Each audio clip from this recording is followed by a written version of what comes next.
wabarakatuh. Perkenalkan, kami dari kelompok 6 akan membahas matematika istri mengenai materi logika, relasi, fungsi, induksi matematika, dan kombinatorial. Yang pertama, saya perkenalkan teman-teman kelompok saya dulu. Yang pertama itu Iskandar Sulkarnain Wijaya dengan NIM 2023 31121, Chandra Hero Ibrahimsyah dengan NIM 2023 31132, dan dengan saya sendiri Muhammad Bakir Sahran Sudirman dengan NIM 2023 31215. Baik, kita akan pindah ke materi pertama, yaitu logika. Secara pengertian, logika merupakan dasar-dasar matematis suatu perangkat lunak, digunakan untuk memformalkan semantik bahasa pemrograman dan spesifikasi program, serta menguji ketetapan suatu program. Contoh logika. Jika Anda mahasiswa kedokteran, maka Anda pasti suka matematika. Jika Anda tidak suka menghitung, maka Anda bukan mahasiswa kedokteran. Tetapi, Anda tidak suka matematika dan Anda tidak suka menghitung, jadi Anda bukan mahasiswa kedokteran. Secara contoh kita bisa lihat, alat bantu yang bisa memahami argumen tersebut adalah logika. Apa sih fungsi logika? Fungsi logika dan algoritma pemrograman adalah kemampuan dasar yang harus dimiliki seorang programmer. Logika dan algoritma pemrograman ini menjadi kunci bagi kita untuk mengidentifikasi, mengolah, dan menghasilkan solusi terhadap suatu masalah tertentu. Fungsi logika digunakan untuk memecah permasalahan yang berkaitan dengan penilaian terhadap pernyataan salah atau benar. Selain logika, ada juga yang dimaksud dengan proposisi. Secara pengertian, proposisi adalah istilah yang digunakan untuk kalimat pernyataan yang memiliki arti penuh dan utuh. Secara garis besar. Ciri-ciri proposisi. Setiap pernyataan hanya memiliki satu nilai benar atau salah. Disimbolkan menggunakan huruf, memiliki makna arti, bukan merupakan kalimat perintah atau tanya, disebut juga kalimat deklaratif. Contoh proposisi ada 5 contoh yang kita perlihatkan. Mengenai yang pertama, 2 tambah 2 sama dengan 4. Dia memenuhi ciri-ciri dari proposisi. Hari ini adalah hari Rabu, memenuhi ciri-ciri dari proposisi. 14 adalah bilangan genap, memenuhi ciri-ciri proposisi, dan begitu juga yang lainnya. Contoh bukan proposisi, yaitu jam berapa pesawat Garuda tiba. Kenapa bukan termasuk proposisi? Karena ini merupakan tanda tanya. Istilah gelas tertutup dengan T. Bukan termasuk proposisi karena memiliki tanda seru. Dan dua hal yang juga seperti X tambah 3 sama 9 dan X lebih daripada 3. Secara kesimpulan, kita dapat tarik yaitu proposisi adalah bagian penting dalam logika informatika karena membantu untuk membuat pernyataan lebih sistematis dan mudah untuk dianalisis dan memahami bagaimana informasi dan data dapat diproses dan disajikan dengan cara yang tepat dan akurat. Kombinasi proposisi terbagi atas 3 yaitu konjungsi, disjungsi, dan negasi atau ingkaran.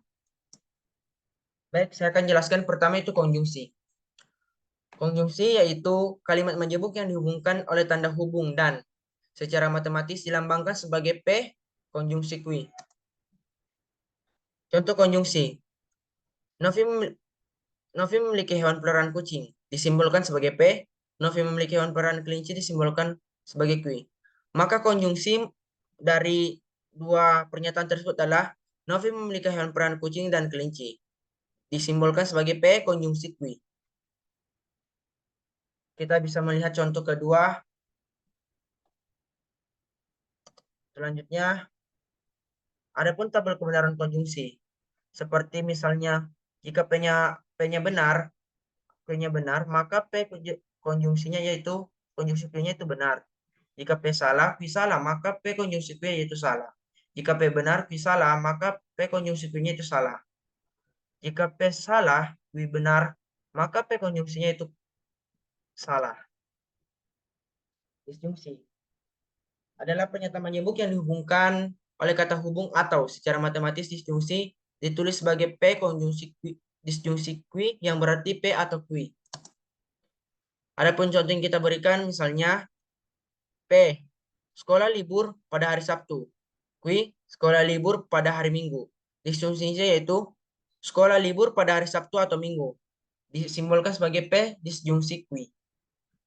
Adapun ingkaran disjungsi Q, misalnya negasi P disjungsi sama dengan negasi P disjungsi negasi Q.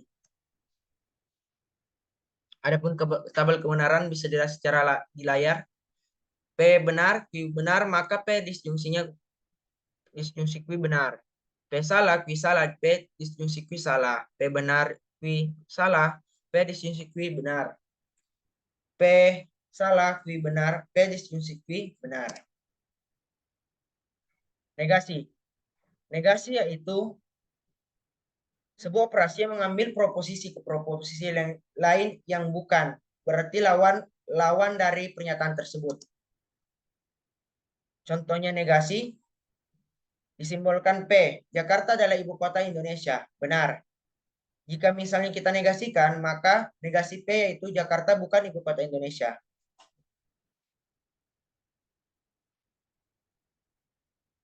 Tabel kebenaran negasi, misalnya P benar, maka negasi P salah. Misalnya P salah, negasi P-nya itu benar. Silogisme adalah penarikan kesimpulan secara deduktif. Silogisme disusun dari dua proposisi pernyataan dan sebuah konklusi kesimpulan.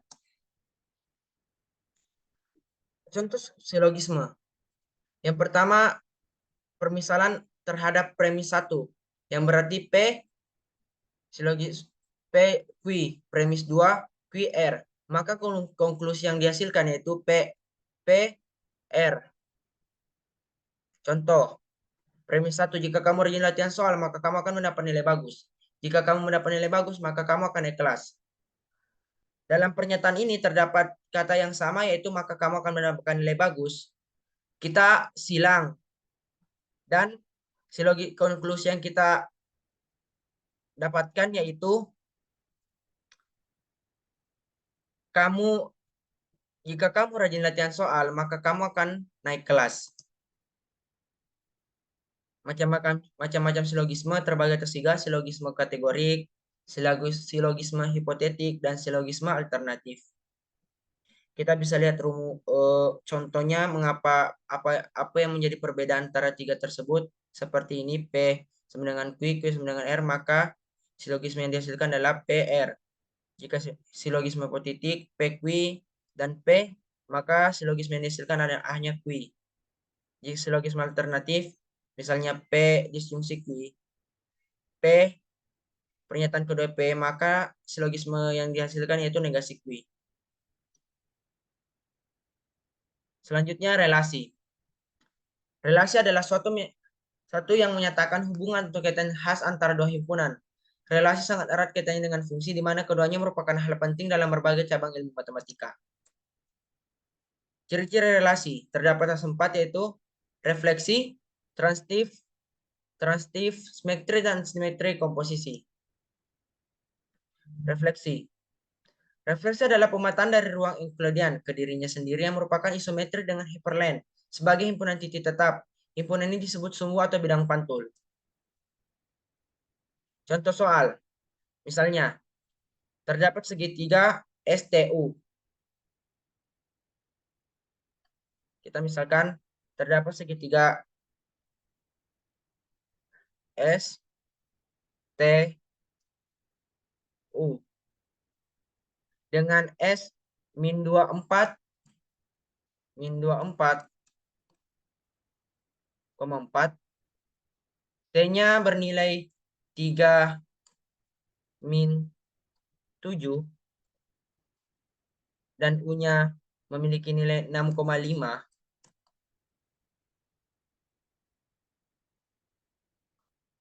Oleh pencermaan terhadap sumbu Y min X.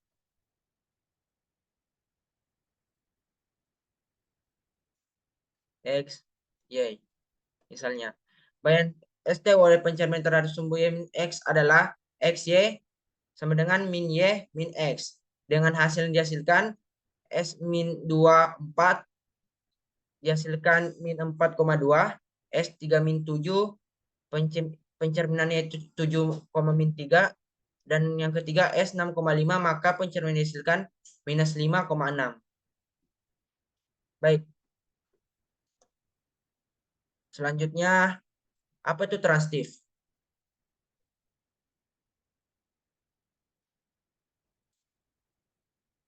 Transitif, kita bisa lihat secara pengertian, sebuah relasi atau hubungan R pada himpunan mempunyai sifat transitif bilangan A, B elemen R dan B, C elemen R. Maka A, C elemen R untuk A, B, C elemen A. Contoh soal misalnya misalkan ada deretan angka yaitu 2, 3, 4, 5, 6, 7, 8, 9 dan relasi R didefinisikan oleh A, R, B hanya jika N, A membagi B, di mana A, B elemen A. Dengan memperhatikan definisi relasi pada himpunan A, maka R sama dengan 2,2, 2,4, 2,6, 2,8, 3,3, 3,6, 3,9, 4,4, 4,8 ketika 2,4 elemen R dan 4,8 elemen R, terlihat bahwa 2,8 elemen R. Dengan demikian bersifat transitif. Simetris. Relasi R pada himpunan A disebut simetris jika untuk semua A, B elemen A, AB elemen R, maka BA elemen R. Contoh soal yang bisa dihasilkan yaitu A, misalkan A 1, 2, 3, 4 dan relasi R di bawah ini didefinisikan pada himpunan A, maka AR 1,1, 1,2, 2,1, 2,2, 2,4, 4,2, 4,4 bersifat simetris karena setiap A, B elemen R. Maka BA elemen R pada kejadian tersebut 1,2 dan 2,1 elemen R. Maka 2,4 dan 4,2 elemen R, begitu juga 1,1, 2,4 dan 4,4 elemen R. R sama dengan 1,1, 2,3, 2,4, 4,2 tidak bersifat simetris karena 3,2 elemen R tidak termasuk simetris elemen R.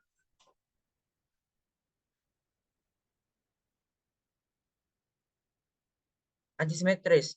Suatu relasi pada himpunan A dikatakan antisimetris jika untuk setel A, B elemen A, B elemen R dan B, A elemen R berlaku hanya jika A, B sama dengan B. Perhatikanlah bahwa istilah simetris dan antisimetris adalah berlawanan karena suatu relasi dapat memiliki kedua sifat itu sekaligus.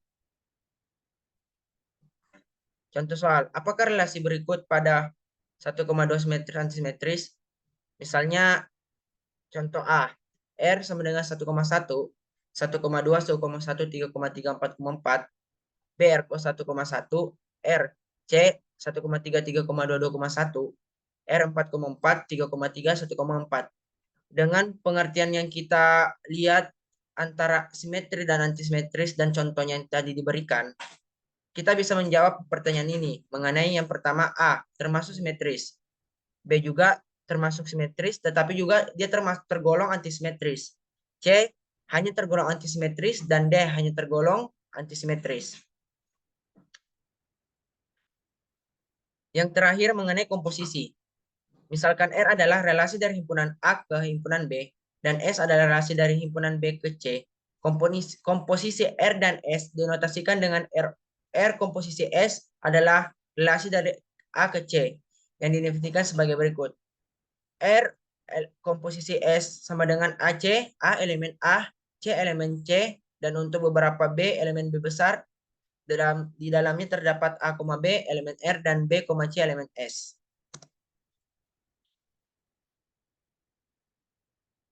Baik, selanjutnya akan dipaparkan oleh teman saya mengenai apa itu penjelasan fungsi, induksi matematika, dan kombinatorial.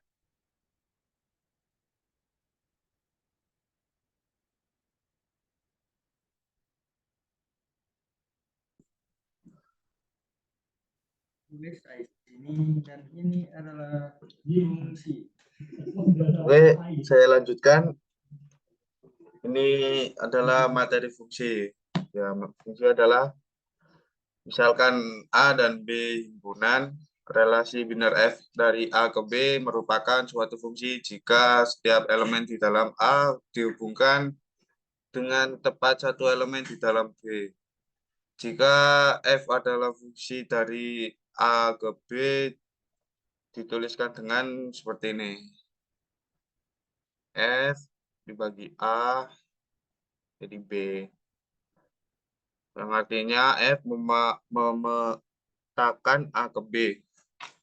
Nama lain untuk fungsi adalah pemetaan atau transformasi. Penulisan FA sama dengan B jika elemen A di dalam A dihubungkan dengan elemen di dalam B.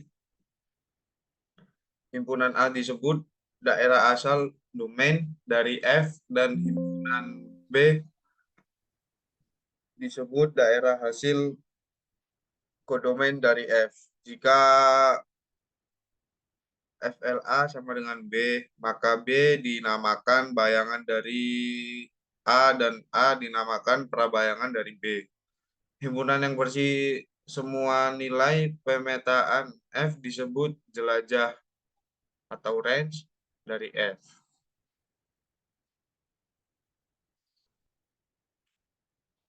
Fungsi dikatakan satu ke satu atau injektif jika ada dua elemen himpunan memiliki bayangan sama. Dengan kata lain, jika A dan B adalah anggota himpunan, maka FLA ditambah FB bila mana A ditambah B. Contoh A 1, 2, 3, B sama dengan UVW. Nah, berikut adalah contohnya. Oke, kita lanjut. Fungsi inversi. Jika F adalah fungsi berkorespondensi satu ke satu dari A ke B, fungsi rekursif. Apa itu rekursif? Nah, ketika prosedur rekursif diulangi, ini disebut rekursi.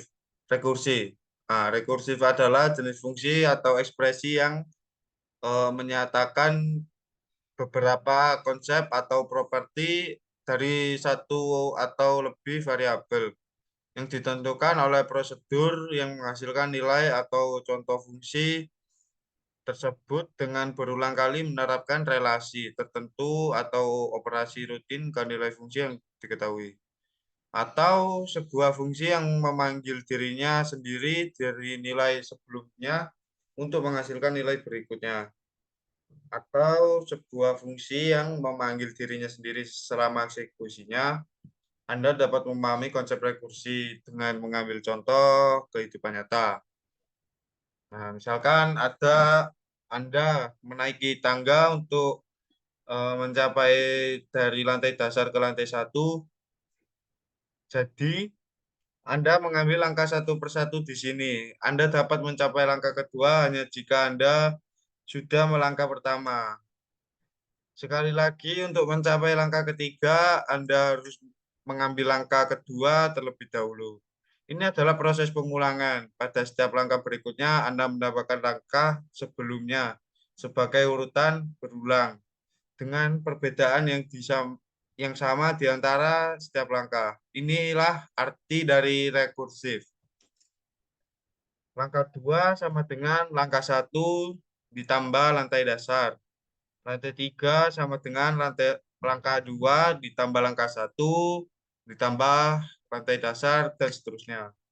Contoh paling umum yang dapat kita ambil adalah himpunan bilangan asli yang dimulai dari 1 hingga tak terhingga, yaitu 1, 2, 3, 4, 5, 6, 7, dan seterusnya. Oleh karena itu, pada barisan bilangan asli, setiap suku mempunyai selisih yang sama di antara keduanya sebesar 1. Yang berarti setiap kali suku berikutnya memanggil suku sebelumnya untuk dieksekusi. Nah, contoh fungsi rekursif. Contoh 1, misalkan A1 sama dengan 10 dan AN sama dengan 2A N min 1 ditambah 1. Jadi rangkaiannya menjadi sebuah 1 sama dengan 10. Sebuah 2 sama dengan 2 sebuah 1 ditambah 1 sama dengan 21. Sebuah 3 sama dengan 2 sebuah 2 tambah 1 sama dengan 43. Sebuah 4 dan sama dengan 2 sebuah 3 tambah 1 sama dengan 87 dan seterusnya.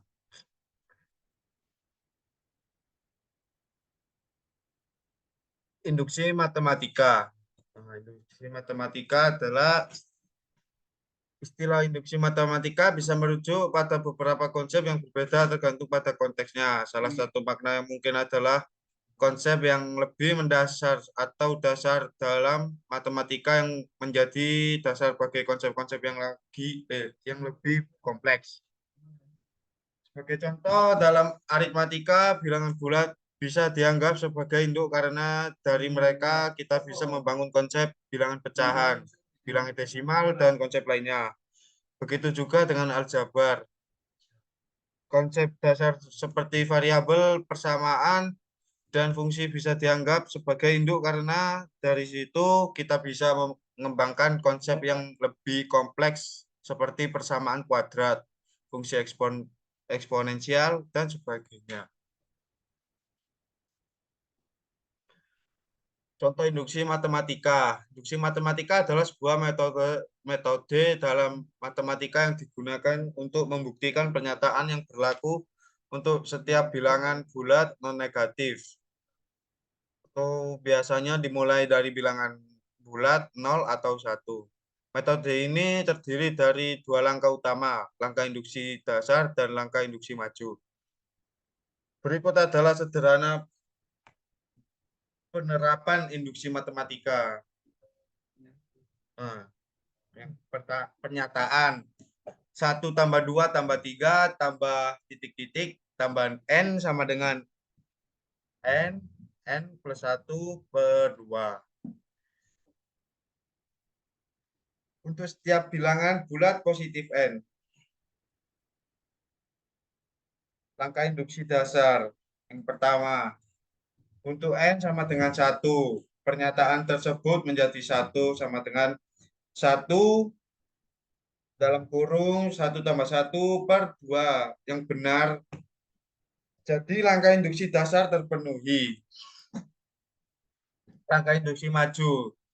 Misalkan pernyataan tersebut benar untuk satu bilangan bulat positif K, yaitu 1 tambah 1, 1 tambah 2, tambah 3, tambah titik-titik, tambah K, sama dengan K, dalam kurung K plus 1 per 2. Ini adalah langkah induksi asumsi. Yang ketiga, kemudian kita ingin membuktikan bahwa pernyataan itu juga benar untuk K plus 1, yaitu 1 tambah 2 tambah 3 tambah titik-titik tambah K tambah dalam kurung K tambah 1. Sama dengan dalam kurung K tambah 1 dalam kurung K tambah 1 per 2.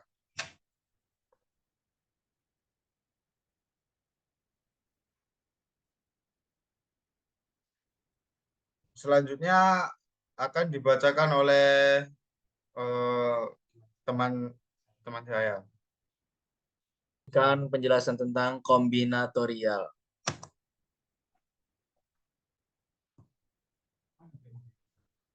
Di sini kombinatorial adalah cabang matematika yang mempelajari perhitungan dan analisis terhadap objek diskrit seperti himpunan kombinasi, permutasi, dan struktur diskrit dan lainnya. Ini adalah bidang yang luas dan penting dalam matematika yang memiliki banyak aplikasi di berbagai bidang, termasuk ilmu komputer, statistik, teori grafik, dan lainnya. Berikut adalah beberapa konsep dasar dalam kombinatorial. Yang pertama adalah permutasi. Di sini permutasi adalah cara pengaturan objek. Di sini kombinatorial adalah cabang matematika yang mempelajari perhitungan dan analisis terhadap objek diskrit seperti himpunan kombinasi, permutasi, dan struktur diskrit dan lainnya. Ini adalah bidang yang luas dan penting dalam matematika yang memiliki banyak aplikasi di berbagai bidang, termasuk ilmu komputer, statistik, teori grafik, dan lainnya. Berikut adalah beberapa konsep dasar dalam kombinatorial. Yang pertama adalah permutasi. Permutasi adalah cara pengaturan objek tertentu dalam urutan tertentu. Misalnya jika Anda memiliki 3 bola dengan warna merah, biru, dan hijau, maka Anda bisa memiliki 6 permutasi berbeda dari ketiga warna tersebut. Yang kedua ada kombinasi. Kombinasi adalah cara untuk memilih sekelompok objek dari himpunan tertentu tanpa memperhatikan urutan. Misalnya jika Anda memiliki 3 buah bola dengan warna merah, biru, dan hijau, dan Anda ingin memilih 2 bola, maka ada 3 kombinasi berbeda, merah biru, merah hijau, dan biru hijau. Yang ketiga ada himpunan. Himpunan adalah kumpulan objek yang disebut elemen dalam kombinatorial. Seringkali kita mempelajari properti himpunan dan operasi pada himpunan seperti gabungan, irisan, dan perbedaan. Yang keempat ada teori graf. Teori graf mempelajari struktur matematika yang terdiri dari simpul node yang berhubung oleh sisi edge. Graf digunakan untuk memodelkan berbagai situasi termasuk jaringan sosial, jaringan komputer, dan rute transportasi. Yang kelima ada peluang dan statistik. Kombinatorial juga terkait erat dengan peluang dan statistik. Konsep seperti permutasi, kombinasi, dan himpunan digunakan untuk menghitung peluang suatu kejadian atau untuk menganalisis data statistik. Dengan kombinasi berbagai konsep ini, kombinatorial memberi alat yang kuat dan untuk memodelkan, menganalisis, dan memecahkan berbagai masalah matematika dan praktis. Contoh kombinatorial. Di sini ada contoh yang pertama permutasi. Contoh, Anda memiliki 5 buah buku di rak Anda. Matematika, fisika, kimia, biologi, dan sejarah. Berapa banyak cara Anda dapat mengatur buku-buku ini di rak jika urutan bukunya penting? Jawabannya ada 5. Cara mengatur buku-buku ini yang sama dengan 5 kali 4, kali 3, kali 2, kali 1 sama dengan 120 cara.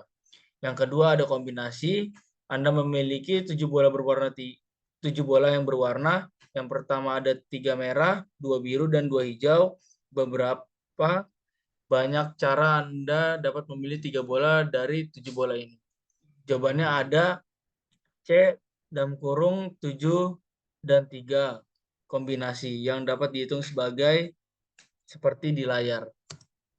Bukan simpul-simpul mereka. Jawabannya adalah dengan menggunakan graf, Anda dapat menganalisis hubungan antar teman yang mengidentifikasi kelompok teman yang terhubung dan menemukan teman bersama. Yang keempat ada peluang dan statistik. Contoh, Anda melempar sebuah dadu 6, sisi berapa peluang mendapatkan angka ganjil? Jawabannya ada 3 angka ganjil di dadu, yaitu 1, 3, dan 5. Jadi peluangnya adalah 3/6 sama dengan 1/2. Dalam semua contoh di atas, konsep kombinatorial seperti permutasi, kombinasi, dan struktur graf digunakan untuk memodelkan dan memecahkan masalah matematika dan praktis. Baik, sampai sini menurut saya sudah cukup. Sekian dari kelompok kami. Wabillahi taufiq wal hidayah. Wassalamualaikum warahmatullahi wabarakatuh.